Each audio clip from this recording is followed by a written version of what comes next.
లేదు పాలన, ఆయన కొడితే గట్టి కొడతాడంట. ఆయన కొడితే ఎంత గట్టి కొడతాడంట అంటే ఇక అది చెప్పనలవి కాదంట. నేను అడగదలుచుకున్న మా సోదరుడు, అయ్యా ఆయన గట్టి కొట్టడానికి ఫుల్లా ఆఫా? ఏంది గట్టి కొట్టడానికి? ఏం కొడతాడు ఆయన? కొడితే గిడితే ఓ ఫుల్లు ఓ ఆఫ్ గట్టి కొట్టగలడు, అంత మించి గట్టి కొట్టేది ఏందుంది? 10 ఏళ్ళు నువ్వు గట్టి కొట్టేటోని ఆయన ఉంటే నిజంగానే నువ్వు గట్టి కొట్టాలంటే డ్రగ్స్ పార్టీలు ఫామ్ హౌస్లలో చేస్తున్న నీ కొడుకును వంగబెట్టి గట్టి కొట్టు, వానికి బుద్ధి వస్తుంది. ఢిల్లీలో లిక్కర్ దందాలు చేసి తెలంగాణ గౌరవాన్ని తీసిన నీ బిడ్డను దౌడ మీద అంగబెట్టి గట్టి కొట్టు. తెలంగాణ పరువు తీసినందుకు గట్టి కొడితే వస్తుంది.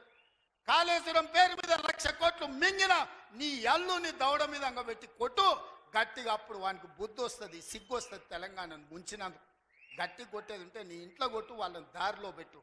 కాంగ్రెస్ను గట్టి కొడతా అంటే మా కాంగ్రెస్ పార్టీ కార్యకర్తలు ఊరుకుంటారా? రా, ఎంత గట్టి కొడతావో చూద్దాం. పొంకణాల పోసిగానికంట 3 ఎట్లంట 36 దొడ్లంట. వెనకడికి పొంకణాలు చెప్పేటోడు. 10 ఏళ్ళు నువ్వే ఉన్నావు కదనే, 10 ఏళ్ళలో నిన్ను ఇవ్వడం చేయొద్దన్నాడా? ఇవాళ మేము 12 నెలల ఏమి చేయలేదు అంటున్నాడు. నేను అడుగుతున్న ఇక్కడికొచ్చిన మా ఆడబిడ్డల్ని, అక్క 500 రూపాయలకి సిలిండర్ వస్తలేదా?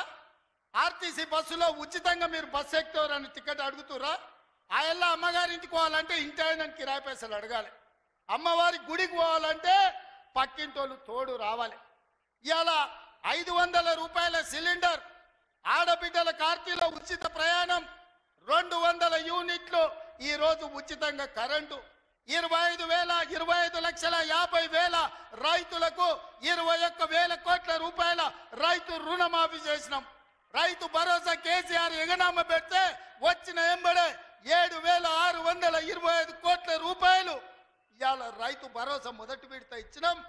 రెండో విడత ఈరోజు రైతు భరోసాల 10,000 కోట్ల రూపాయలు, ఎకరాకు 12,000 సంవత్సరానికి ఇవాళ మనం మొదలు పెట్టినాం.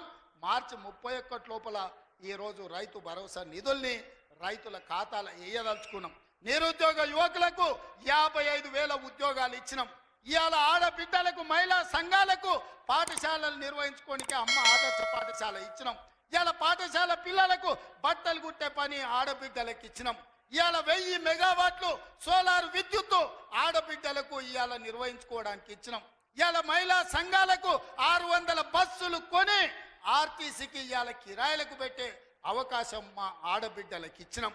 ఈ రకంగా చెప్పుకుంటూ పోతే ఈరోజు కొడంగల్ నారాయణపేట లిఫ్ట్ ఇరిగేషన్ మహబూబ్ నగర్కు తీసుకొచ్చినాం. 5,000 కోట్ల రూపాయలతో కొడంగల్ అభివృద్ధి పనులు, 1000 కోట్లు ఇవాళ నారాయణపేటలో అభివృద్ధి పనులు తీసుకున్నాం. పాలమూరు ప్రాజెక్టు పూర్తి చేయాలని ఇవాళ ముందుకు పోతున్నాం. ఈ రకంగా మేము వచ్చిన తర్వాత ఇంతకుముందే పొంగులేటి శ్రీనివాసరెడ్డి గారి నేతృత్వంలో ఆనాడు ఆగిపోయిన ఇందిరమ్మ ఇల్లు మళ్ళీ ప్రారంభించి నియోజకవర్గానికి 3,500 కాదు, అవసరమైతే 5,000 ఇల్లు ప్రతి నియోజకవర్గానికి 5 లక్షల రూపాయలు పేదవాడు ఇల్లు కట్టుకోవడానికి ఇవాళ ఉచితంగా ఇస్తున్నాం. ఎన్ని డబుల్ బెడ్రూమ్ ఇండ్లు ఇచ్చినాం 10 ఏళ్ళని నేను అడుగుతున్నా. సంవత్సరంలో 5 లక్షల ఇండ్లు మేము ఇస్తాం. ఆనాడు 10 ఏళ్ళ 25 లక్షల ఇందిరమ్మ ఇండ్లు మేము ఇచ్చినాం. నేను అందుకే ఇవాళ టీఆర్ఎస్ వాళ్ళకు ఒక సవాల్ విసురుతున్నాను. చిత్తశుద్ధి ఉంటే మీరు రాండి. ఏ ఊర్లో అయితే ఇందిరమ్మ ఇండ్లు ఉంటాయో రేపు సర్పంచ్ ఎన్నికలలో మేము ఓట్లు అడుగుతాం.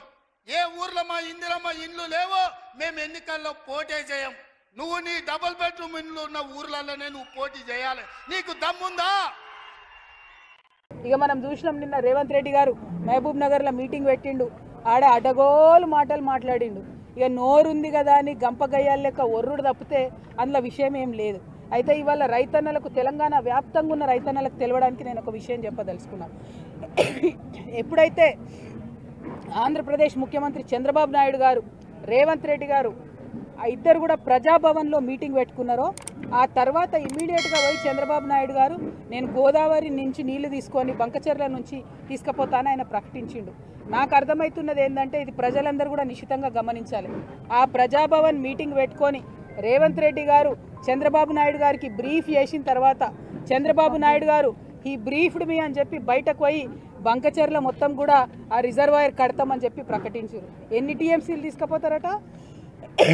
గోదావరి నదికెళ్ళి 199 అంటే దాదాపు 200 టీఎంసీలు గోదావరి నదికి వెళ్ళి తీసుకుపోయి అది కృష్ణా బేసిన్కి ఇస్తారట, పెన్నా బేసిన్కి ఇస్తారట. అంటే ఆంధ్రాలో ఉన్న మొత్తం అన్ని ప్రాజెక్టులకు వాళ్ళు నీళ్ళు ఇచ్చుకుంటారు. మన దగ్గర గోదావరిలోకి వెళ్ళి 200 టీఎంసీలు ఎత్తుకపోతుంటే ఈ అవగాహన లేని మూర్ఖపు ముఖ్యమంత్రి చూసుకుంటా నిలబడ్డాడు. ఎందుకంటే ఈయన జుట్టు మరి బ్యాగ్తో దొరికిండు కదా, ఈయన జుట్టు చంద్రబాబు చేతిలో ఉన్నది, ఆ చంద్రబాబు జుట్టు మోడీ చేతిలో ఉన్నది. కాబట్టి వాళ్ళు ఎట్లా చెప్తే అట్లా చేసుడు తప్పితే తెలంగాణ రైతుల గురించి ఆలోచన లేదు, తెలంగాణ నీళ్ళ గురించి ఆలోచన లేదు. ఇది దారుణమైన విషయం. నేను ముఖ్యమంత్రి గారిని సవాల్ చేస్తూ ఉన్నా, నిజంగా మీరు తెలంగాణ హితం కోరేటటువంటి ముఖ్యమంత్రి అయితే ఎందుకు ఉత్తరం రాస్తలేవు కేంద్రానికి? రాయొచ్చు కదా మోడీ గారికి, మేము ఒప్పుకోం ఈ ప్రాజెక్టు చంద్రబాబు ప్రతిపాదనని, కోర్టులో కేసు వేయొచ్చు కదా, ఎందుకు వేస్తలేవు?